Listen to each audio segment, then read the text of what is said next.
My client is not a man! My client, the conqueror, is the beast! Welcome back to the Mr. Showtime podcast. Title of this video is When Men Hit Their Stride.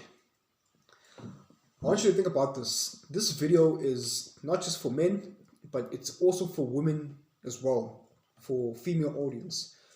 I say this because this can help women understand not just the dynamics of men, but also the dynamics of, how women should understand male to female dynamics of how things work. That no, we're not equal, we're not the same. Things differ from men to women. You see, a woman's value is based off of her looks, her youth, and her fertility, not her resources, not her money, not her strong and independentness. Ladies, feminism has tricked you and it has given you advice that is tailor-made for boys and men.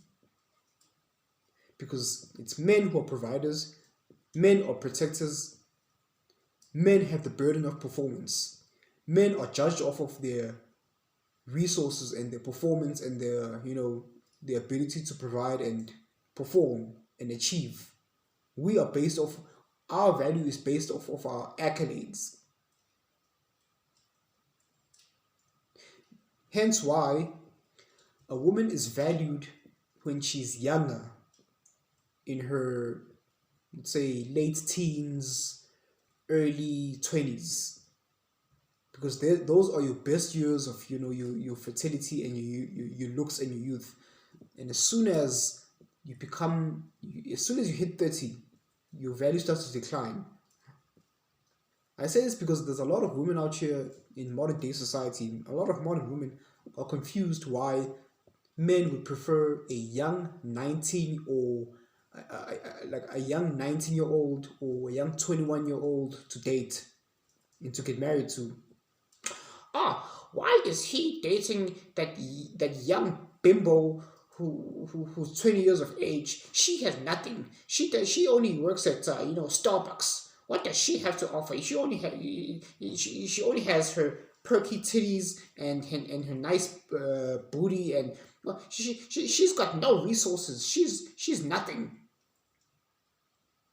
Yeah, that's exactly why we like her, because she's young. Why are these men dating these young girls, who have nothing, as opposed to me? I'm 45 years of age. I'm old and wrinkly and saggy and soggy. But I have my degree, I got my resources, I got money, I can provide for myself, I have my own business, my own car. Ladies, we don't care about that. Ladies, here's what you need to understand. What makes a man attractive, it's not what makes a woman attractive. The reason why you women out here crying about why us men prefer to date younger women is because you're taking what makes a man attractive and you're applying that blueprint to yourselves, which is a huge character flaw, which is a huge mistake. What makes a man attractive, it's not what makes a woman attractive. What makes a woman attractive is her youth and her looks. Full stop. I, as a man, I don't need a woman to be able to provide, because that's my job. I'm the man. I have to go out there and hunt for resources and slay the dragons and come home with money and provision and protection. That's a man's job, not yours. Your job is to be fertile, to be attractive. Women are not to be heard, they're to be seen. All I need from you as a woman is to bear my kids, is to provide me with offspring. Full stop. Everything else, shut it, zip it. I don't need your opinion, I don't need your input, unless I ask for it, which I will hardly ever will. Because why? Again, that's my job, that's my role. Do you understand, ladies? So don't be out here with your high level college degrees thinking why you can't secure a high value man of means. Because we don't care about that. We're not attracted, we're not, uh, as men, we don't look at women and say, oh, she has a high level degree, she has resources, she has money, therefore I am turned on, my wang is erected. I'm so turned on, and my wang is erected because her degree just turns me on. Do you see? Do you hear how silly that sounds? We get turned on by your looks, by your slim waist, by your perky breasts, by your big bum, because we want to inseminate and impregnate you. That's it. That's the primary reason for a man to even look the direction of a female. Misogynist? Yeah, whatever. That's nature. So let's just establish that women are valued for their looks, their youth, and fertility. And please spare us this whole that's the problem in society. That's old. That's old. That's old order thinking. No, that's not old thinking. That's nature. And you're not gonna socially condition men into changing their biological nature, their prime directive. Now, on the flip side, let's talk about men. Us men were valued for our youth. Sorry, no. Us men were valued for our performance, our accolades, our achievements. It's men who are valued for their high level degrees because it translates to the ability to provide resources and provision and protection. Ladies, there's a reason why. Have you ever wondered why in the Forbes magazine Sexiest Men Alive, it's hardly men who are young. It's usually men who are older, elderly men who are in their 40s, in their 50s, right? Because that's a man's prime time. Those are the men's best years. It's not in their it's not in our 20s. It's not necessarily in our teens and our 30s. As a matter of fact, those are our youthful years when we're young. Those are our worst years ever. Because men, when we're young, we still haven't worked our way to the top. We're still trying to build. We're still trying to establish our gravitas. And when we're young, we have no resources. We have no experience. We basically ain't shit. So when a man, usually women themselves, younger women prefer older men. Younger women prefer older men. Men who are experienced. Men who have already established some resources and some respect. And some alpha presence. Men who are established in life. And it usually happens when they're older. You got men like Dwayne The Rock Johnson, George Clooney, Tyson Beckford, all these men who have been featured in the Sexiest Men Alive front cover page magazine. It's men that are already established because it took them years to work themselves up to that status. Have you ever seen someone who was young as Justin Bieber, Trey Songz, featured in the Sexiest Men Alive cover magazine? No. Because the best years for a man is when it's in his 40s and his 50s. Jason Momoa. Right? Brad Pitt. Yes, we may look, more youthful and like pretty boys in our 20s. But really, for truly, where we really start to hit our stride is in our late 30s. Can we start to hit our stride in our late 30s? And when we really establish it's in our 40s. A man's best years in their 40s or 50s.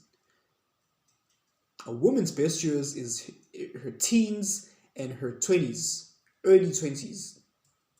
Because a woman's going to live most of her life post-war, post-menopause. A woman's going to live most of her life in her menopause phase, her being old and saggy.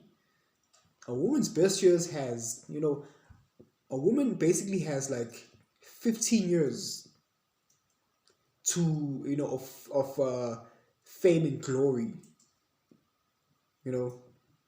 Glory years from the ages of, let's say, 15, when she starts to develop, and from the age from 15 to, let's say, age 26. After age 26, that's when she starts to lose her fertility and her looks and her youth. So a woman's best years is in her earlier part of her life, and she's going to spend most of her life after her glory years, 30, her 30s, her 40s, her 50s, her 60s, her 70s, if she gets to live that long. But us men, we start out on a disadvantage.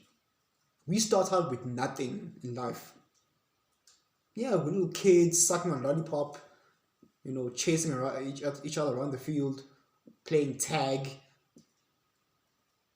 And we haven't achieved anything. We're basically nothing. So from the time we're young up to, let's say, our mid 30s, even though we have jobs, careers, but the only time where a man gets taken seriously in the world is when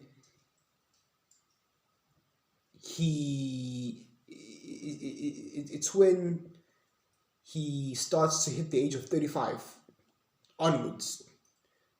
So men, basically speaking, we're going to spend most of our lives in our glory years. I mean, look at Donald Trump. He's been established for most of his life. He's been the boss of the entrepreneur business show called The Apprentice, and he's had his best years as the president. And this is all happening now in his later years. Donald Trump is in his 70s. In America, the minimum age to become a president, to be elected to be a president, is the minimum age is age 35. And you hardly ever see presidents who were elected in their 30s, not even in their 40s. Most presidents that have been elected have been men that are in their late 40s at the least, and somewhere around their 50s and 60s. You've never seen a president who's in their mid 30s. Why? Because you're too young. You're a rookie. In most prominent positions in corporations and establishments, CEOs are never men who are in their 20s. Never. Unless, of course, you're talking about a private corporation, which usually it won't be a corporation that's globally established and globally renowned. I'm not talking about small businesses. I'm not talking about small private corporations. I mean, don't tell me about the exceptions of someone who owns a family business and he is the CEO of the own business. No, I'm not talking about that. I'm talking about high 401k corporations, companies, and establishments. I'm talking about extremely prominent positions in life. It's men who are older. Men who are older than the age of 35. Because when you're a man, when you're young, you're still reading for truly. Yes, you're an adult, but you're still young. Because, the establishment understands that, we can't elect someone who's in their 20s because we're still pretty much immature. We're still raw. Mentally, psychologically raw. Like a fruit that's raw. You need some time to be ripe. That's why, in sport, the coaches tend to be, men that are a little bit older, in their late 30s, 40s, and 50s. Because that's your prime time as a man. That's when you start to be taken seriously. In your older years. So ladies, just because you are attracted to a man who has resources and a man who's older, a man that has experience, a man that has established himself in the world, it doesn't mean that men are also attracted to women who are old and saggy, who have money and resources. Our mating strategies are not the same, ladies. They are opposite to each other. Men are attracted to women who are young because you're young and fertile and you're still capable to bear children or offspring. You're still capable of giving us offspring. We're turned off. We're not attracted to women who are, who are at the stage of menopause and who are infertile. Regardless of how pretty you may look. Listen, I would take a 19-year-old who works at Starbucks and who was pretty much nothing, but who was just average. An average looking 19-year-old over a Jennifer Lopez who is a celebrity and she has millions of subscribers and followers on all her social media pages and who has money like no one else, all the money in the world. And yeah, Jennifer Lopez, she's still fairly attractive at age 50, but she's infertile. She's useless to me. If I were to get with Jennifer Lopez right now, she would be completely useless to me. Despite her having money, despite her having millions of followers, despite her being a celebrity, she's still useless to me. Why? Because she can't give me babies. She's infertile. I can build my own resources. I can gain my own following. I can build my own following because that's my job as a man anyway. Do you understand? Biologically speaking, naturally, I need a woman who can give me offspring. And that's a young 18-year-old. I don't need her to have money because that's my job. That's my role. That's what I should be bringing to the table as a man. Resources, provision, and protection. To conquer. You got your eyes locked on the world's toughest son of a bitch. I don't make claims that I can't back up. That man is scared to death of me. Do I think you could beat my ass? Hell no. Do I think I could beat your ass? Why, hell yeah. That's the best this world has to offer. I'm the beast.